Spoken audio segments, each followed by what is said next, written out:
déjà, avant mon discours, j'ai déjà quelques larmes. J'espère retenir davantage. Alors, monsieur le ministre, madame le maire, mes chers collègues, très chères familles et amis, merci monsieur le ministre. Vous nous honorez déjà de votre inestimable détermination à nous montrer la beauté du monde, à tenter d'unir les hommes pour les sauver de leur folie. Et ce soir, vous avez bien voulu m'honorer de cette médaille et surtout de votre présence et de ces mots si touchants, ainsi que ceux de madame le maire. Mon mérite aujourd'hui est d'autant d'être intégré au sein d'une belle nation qu'au sein d'une belle famille. Faisant le lien avec vos actions, cher Nicolas, et mon humble expérience, je citerai Simone Veil. Venus de tous les continents, nous appartenons tous à la même planète, à la communauté des hommes.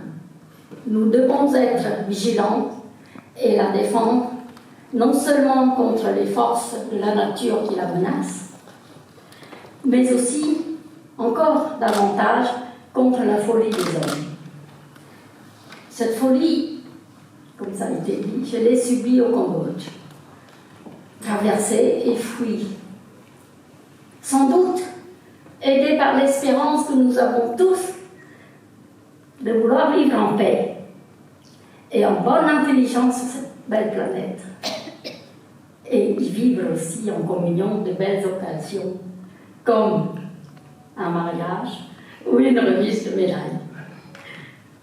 Pour ces grandes occasions, il est d'usage de remercier tout son entourage. J'essaye d'être pas plus longue. Tout d'abord, donc merci Madame le maire de nous accueillir ici.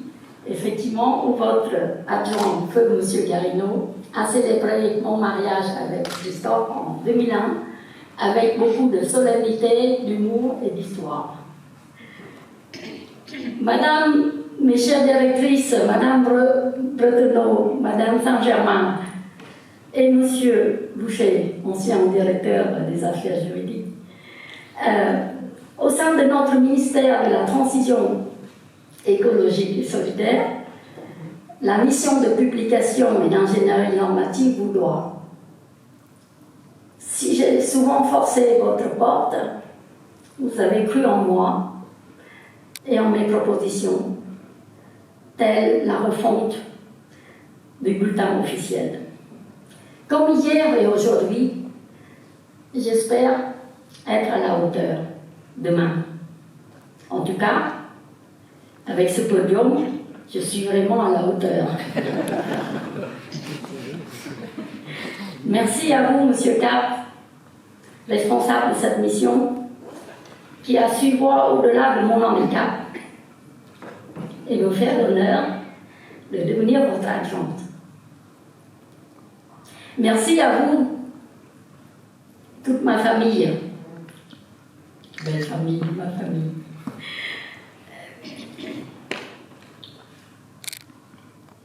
Merci à vous, toute ma famille. Car on ne réussit jamais seul. On avance seul, mais on réussit ensemble. Que ce soit dans le cadre du travail ou celui de la famille, et la famille vous porte dans les moments difficiles. Je sais ce que je vous dois, et ma réussite est aussi la vôtre. Merci enfin au monde médical qui m'a remis sur pied. Les professeurs chirurgiens ne sont pas là. Madame Grand-Clément, Sylvie, Brigitte, Nathalie, pour ne citer que quelques noms. Vous avez toute mon admiration. Et les métiers que vous exercez ont droit à notre admiration et à notre protection. Sans vous, je ne serais rien. Je serais à la charge de la société et n'aurais pu rien entamer et encore moins réussir. Cette réussite, je l'admets avec humilité. me rend fier. Nous rend fiers, enfin, nous rend fiers. Christophe l'est tout autant que moi. Je crois, c'est sûr. Pourtant, la réussite n'est pas mon objectif de vie. Je vis ma vie avec humilité, respect et joie. Je mène les combats qu'il faut pour avancer. Mon parcours, ça a été évoqué, est peu ordinaire en effet, parsemé de petits combats, mais gagné sur 3 grands fronts. Le premier est celui d'avoir survécu au régime des Khmers rouges, qui ont mis par terre un quart de la population pour l'histoire. Le second est celui du handicap, avec mes multiples opérations, la rééducation, les douleurs au quotidien. Le troisième front est celui de l'intégration, en effet, en France. 40 ans cette année, avec l'apprentissage, en effet, total de la langue, les coutumes, la découverte de nouvelles spécialités, par exemple les fromages. Quand une Cambodgienne déguste et apprécie un pont l'évêque, un libaro, un camembert, ça y est, elle est vraiment intégrée. Pour une femme d'origine étrangère, rescapée, réfugiée politique, handicapée, qui se bat chaque jour contre la maladie et les différences,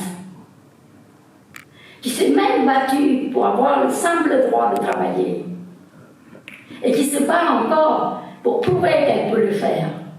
Oui, malgré tout ça, il est possible de réussir sa vie, entre guillemets.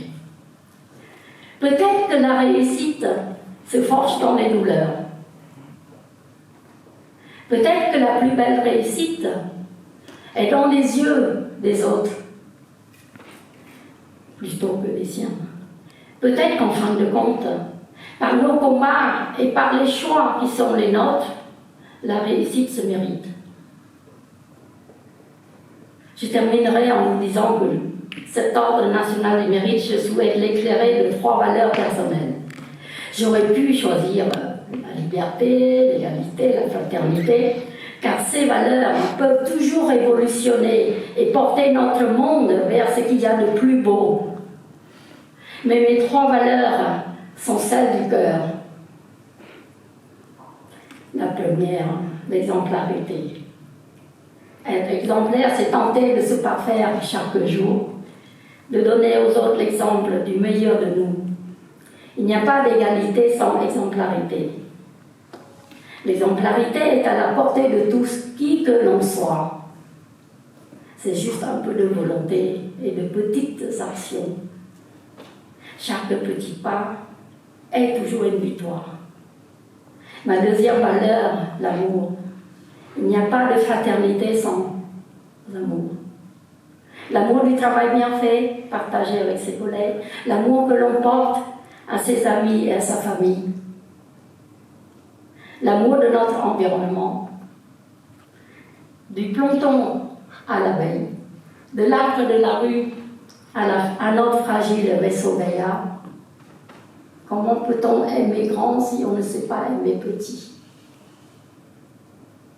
Ma troisième valeur, dernière, la joie de vivre. C'est celle qui me porte chaque jour.